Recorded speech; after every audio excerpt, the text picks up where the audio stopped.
নমস্কাৰ ছাত্ৰ ছাত্ৰীসকল, আজি তোমালোকৰ বাবে ক্লাছ 6ৰ পাঠ 7ৰ তপনৰ কথা নামৰ পাঠটিৰ সকলো প্ৰশ্ন উত্তৰ আলোচনা কৰিম।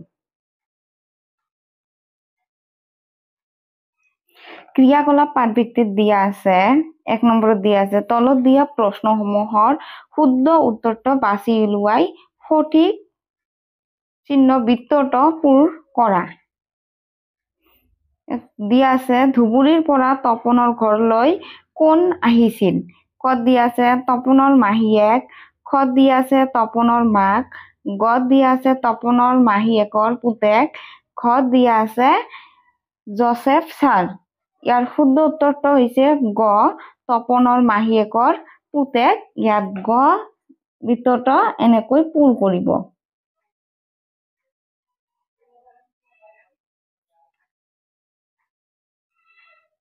তাৰপিছত দিয়া আছে তপনে ঋতুৰাজক ভদ্ৰ আচৰণৰ কথা কিয় কৈছিল? ক দিয়া আছে ভদ্ৰলোক হোৱাৰ জ্ঞান দিয়াৰ বাবে, খ দিয়া আছে ঋতুৰাজক মুখ্য সদাবৰ বাবে, গ দিয়া আছে মনে বিচৰা বস্তুটো পাবৰ বাবে, ঘ দিয়া আছে মাকৰ পৰা বেছিকৈ মৰম পাবৰ বাবে। ইয়াৰ শুদ্ধ উত্তৰটো হৈছে গ মনে বিচৰা বস্তুটো পাবৰ বাবে। ইয়াৰ গ বৃত্তটো এনেকৈ পূৰ কৰি দিব। নম্বৰত দিয়া আছে তুমি ওপৰৰ দ্বিতীয় প্ৰশ্নৰ উত্তৰটো কিয় শুদ্ধ বুলি বাছি ললা? সহপাঠীৰ লগত আলোচনা কৰি কোৱা। ইয়াৰ উত্তৰত হ'ব তপনে ঋতুৰাজক ভদ্ৰ আচৰণৰ কথা কৈছিল কাৰণ সি নিজেই মনে মনে চাইছিল ডাঙৰ কেকৰ টুকুৰাটো খাবলৈ। সেয়েহে সি ভদ্ৰ মানুহ হোৱাৰ কথা কৈ ঋতুৰাজক সৰু টুকুৰাটো লবলৈ উদ্বুদ্ধ কৰিছিল যাতে সি নিজে ডাঙৰ টুকুৰাটো খাব পাৰে। সেয়েহে উত্তৰ শুদ্ধ।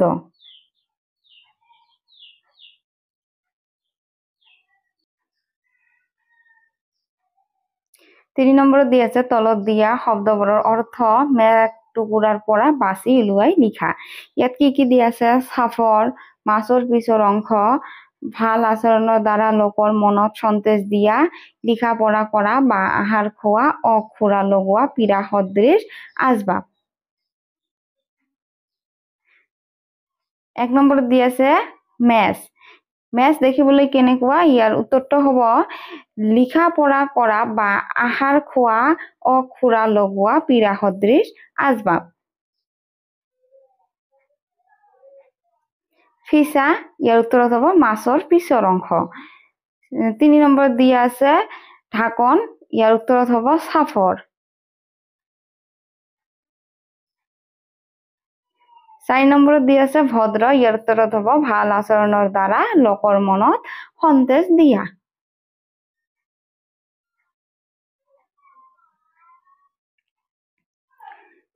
নম্বৰত দিয়া আছে তলত দিয়া প্ৰশ্নকেইটাৰ উত্তৰ কোৱা আৰু লিখা। ক দিয়া আছে তপনৰ মাহীয়েকৰ ঘৰ ক'ত? ইয়াৰ উত্তৰত হ'ব ধুবুৰীত। খ নম্বৰত দিয়া আছে তপনৰ মাহীয়েকৰ পুতেকৰ নাম কি? ইয়াৰ উত্তৰত হ'ব ঋতুৰাজ। গ দিয়া আছে ভদ্ৰ মানুহৰ উদাহৰণ তপনহঁতক কোনে দিছিল? ইয়াৰ উত্তৰত হ'ব জোচেফ ছাৰে। ঘ দিয়া আছে ঋতুৰাজ তপনতকৈ বয়সত কিমান সৰু? ইয়াৰ উত্তৰত হ'ব 2 মাহ সৰু।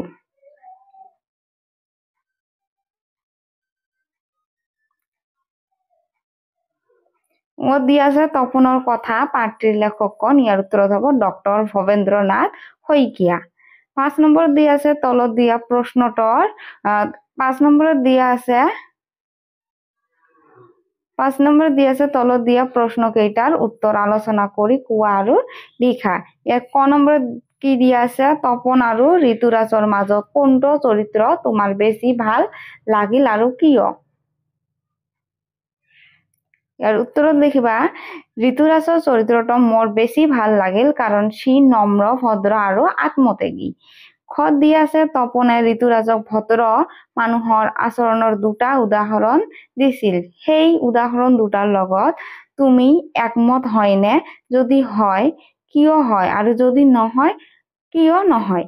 ইয়াৰ উত্তৰত লিখিবা হয় মই একমত কাৰণ মানুহে যদি সদায় আনক অগ্ৰাধিকাৰ দিয়ে তেনেহলে সমাজত সৌহাৰ্দ্য বজাই থাকে আৰু ভদ্ৰতা প্ৰকাশ পায়।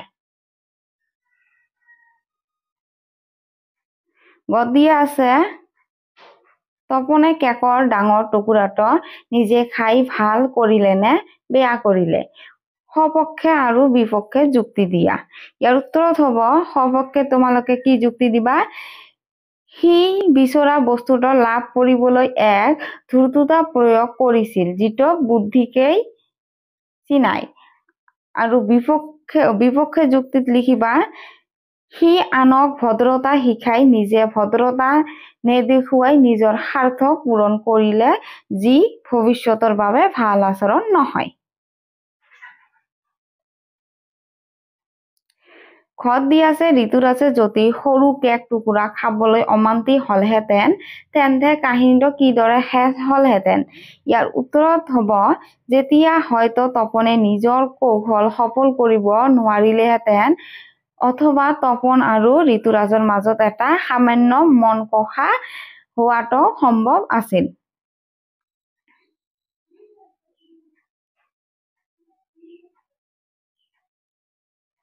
ছয় নম্বৰত আছে কোনে কাক আৰু কিয় কৈছিল। ক নম্বৰ প্ৰশ্নত দিয়া আছে ইয়াত দুটুকুৰা কেক আছে অলপ পাছত উলিয়াই লৈ ঋতু আৰু তই খাবি, ডাঙৰ টুকুৰা ঋতুক দিবি। তপনৰ মাকে তপনক কৈছিল। ইয়াৰ উত্তৰত হ'ব তপনৰ মাকে তপনক কৈছিল কাৰণ সি ঋতুৰাজক বেছি মৰম কৰিছিল।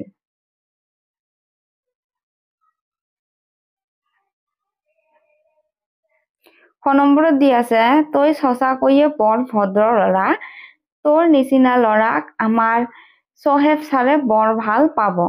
ইয়াৰ উত্তৰত কি হ'ব কোনে কাক কৈছিল। ইয়াৰ উত্তৰত হ'ব তপনে ঋতুৰাজক কৈছিল কাৰণ তপনে নিজৰ স্বাৰ্থ পূৰণ কৰিবলৈ ঋতুৰাজক ভদ্ৰতাৰ প্ৰশংসা কৰিছিল। 7 নম্বৰত দি আছে ঋতুৰাজ ঘৰলৈ আহিলে কি কি কাৰণত তপনৰ ভাল লাগে আৰু বেয়া লাগে কাৰণবোৰ তলত দিয়া তালিকাখনত লিখা। ভাল লগা কাৰণবোৰ আৰু বেয়া লগা কাৰণবোৰ তোমালোকক লিখিব দিছে। তোমালোকে এনেদৰে লিখিবা যে ভাল লগাৰ কাৰণবোৰ কি কি কাৰণত তোমালোকক ভাল লাগে। ভাল লগাৰ কাৰণটো হৈছে কথা পাতিবলৈ, ফুৰিবলৈ, ঘৰত কেৰম আৰু লুডু খেলিবলৈ তপনৰ লগৰীয়া এটা হয়। আৰু বেয়া লগাৰ কাৰণ সেইকেইদিন তপনৰ মাকে তাতকৈ ঋতুৰাজক বেছি মৰম কৰে।